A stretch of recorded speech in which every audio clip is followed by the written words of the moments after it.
ఒక్క రాయి వేల కథలు చెబితే ఎలా ఉంటుంది? 12th సెంచరీలో యంత్రాలు లేకుండా వేలాది మంది శిల్పులు దశాబ్దాల పాటు చెక్కిన అద్భుతమే హళేబీడులోని హొయసలేశ్వర టెంపుల్. ప్రతి రాయిపై కనిపించే శిల్పం ఒక్క చరిత్ర, ప్రతి గోడ ఒక మహాకావ్యం. యుద్ధాలు, పురాణాలు మరియు దేవతలు, జంతువులు ఇవన్నీ రాతిలో శాశ్వతంగా నిలిచిపోయాయి.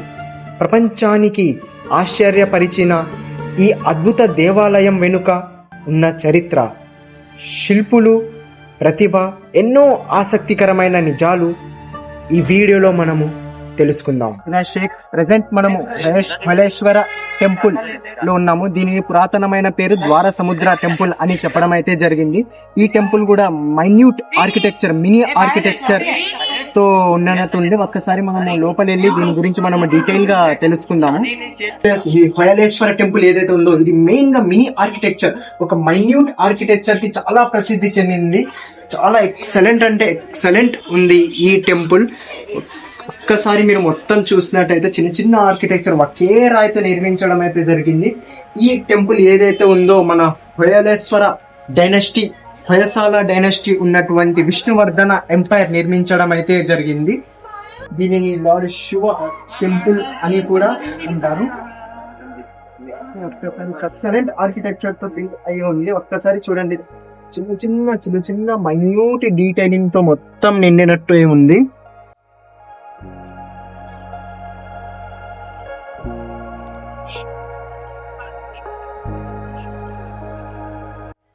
ఈ శిల్పాలు కేవలం రాళ్ళు కావు, ఇవి హొయసాల సామ్రాజ్యపు శ్వాస. ఒకే రాతిపై వేలాది సూక్ష్మ శిల్పాలను చెక్కడానికి ఆ కాలం శిల్పులు తమ జీవితాన్నే అంకితం చేశారు. ప్రతి విగ్రహంలో కనిపించే ఆభరణాలు, వస్త్రాలు, ముఖ కవళికలు, కండరాలు, ఆకృతి ఇవన్నీ చూస్తే రాయి కాదు సజీవ రూపాలే అనిపిస్తుంది. ఇలాంటి అద్భుత కళాఖండాలను చూసిన ప్రతి ఒక్కరూ ఒకే మాట చెబుతారు, ఇది మనుషుల చేతి పని ఎలా అవుతుంది? ఇదే హళేబీడు హొయలేశ్వర ఆలయం మహిమ. ఒక్కసారి ఈ శిల్పాలను గమనించండి. ప్రతి గీతలో ఒక కథ ఉంది, ప్రతి విగ్రహంలో ఒక జీవం ఉంది. 900 years క్రితం యంత్రాలు లేకుండా కేవలం ఉలి మరియు సుత్తితో ఇంత అద్భుతాన్ని సృష్టించిన శిల్పులు ప్రతిభకు ఇది శాశ్వత సాక్ష్యం. అందుకే హళేబీడు ఆలయాన్ని భారతీయ శిల్పకళకు శిఖరాగ్రంగా పరిగణిస్తారు.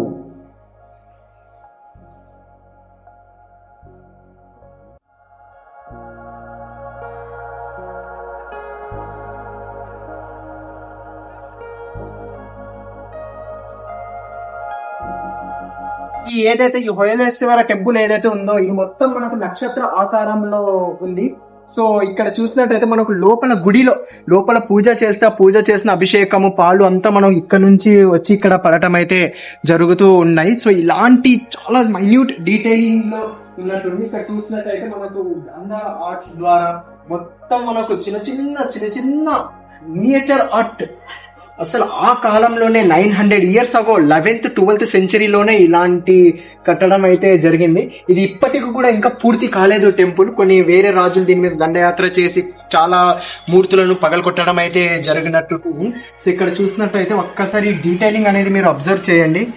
చిన్న డీటెయిలింగ్ చూడండి, అసలు ఎంత డీటెయిలింగ్. ఇక్కడ చూసినట్టయితే ఒకే రాయికి లోపల ఉన్న పళ్ళు కూడా కనపడుతూ ఉన్నాయి.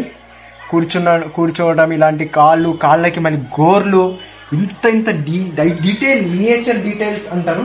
సో ఇక్కడ చూడండి మొత్తం మనకు ఎక్సలెంట్, అసలు నో వర్డ్స్ టు సే అంటారు కదా, అలా ఉంది. అక్కడ చూసారా మీరు మొత్తం అది ఎలా ఉందో, పూల దండ అయితే గాని, మాలలు అయితే గాని, చాలా అద్భుతమైన కట్టడం ఇది ఉంది. సో మనం ఒక్కసారి లోపల వెళ్దాము. ఇక్కడ చూసినట్టయితే ఇక్కడ మనకు మినియేచర్ ఆర్టిస్ట్ ద్వారా కూడా లోపల శిల్పాలు ఉండేవి, కానీ ఇప్పుడు ప్రెసెంట్ ఏవి లేవన్నమాట. లోపల పెట్టిన మనకు మూర్తులైనా కానీ మంచి మంచి ఆర్కిటెక్చర్ మూర్తులు, మంచి మంచి డీటెయిల్ శిల్పాలు ఏదైతే ఉన్నాయో అన్ని చోట్ల లేవు. ఎందుకు లేవంటే మనకు మన భారతదేశం మీద 17 times 17 సార్లు దండయాత్ర చేసిన మొహమ్మద్ గజనీ ఏదైతే ఉన్నాడో ఇలాంటి మూర్తులు ధ్వంసం చేయటము ఇలాంటివన్నీ చేశారు. సో అయినా కూడా ఇప్పటికీ కూడా ఇవి కని విని వేరేగాని ఇంత ఎక్సలెంట్ ఆర్ట్ లా ఉన్నాయి. సో మనం ఒక్కసారి లోపల వెళ్దాం. ఇక్కడ చూసినట్టయితే మనం లోపల వెళ్లే దారిలో ఇక్కడ ఒక శిల్పం ఉంది. అసలు ఎక్సలెంట్ శిల్పం అని అనొచ్చు దీన్ని. చిన్న చిన్న రంధ్రాలతో చిన్న చిన్న వాటితో ఎంత ఎక్సలెంట్ కనపడుతుందంటే మొత్తం మీరు దీన్ని ఈజీగా చూడొచ్చు. ఒకసారి మనము లోపల వెళ్ళి ఎలా ఉందో దీన్ని మొత్తం మనం తెలుసుకుందాము. ఒకసారి చూసినట్టయితే ఇక్కడ కూడా ఈ స్ట్రక్చర్ కూడా ఎక్సలెంట్ అని అనొచ్చు మనము. సో అలా చేసే స్టేజ్ అని అంటారు. ఈ స్టేజ్ పైననే కథక్, ఇంకోటి కూచిపూడి ఇలాంటి డాన్సెస్ అనేది మనకు చేసేవాళ్ళు అప్పట్లో. మనం చూసినట్టయితే శివలింగం దీన్ని చూద్దాం. ఇక్కడ పైన మనము చూసినట్లయితే పైన కూడా ఎక్సలెంట్ ఆర్కిటెక్చర్ తో నిండి ఉంది.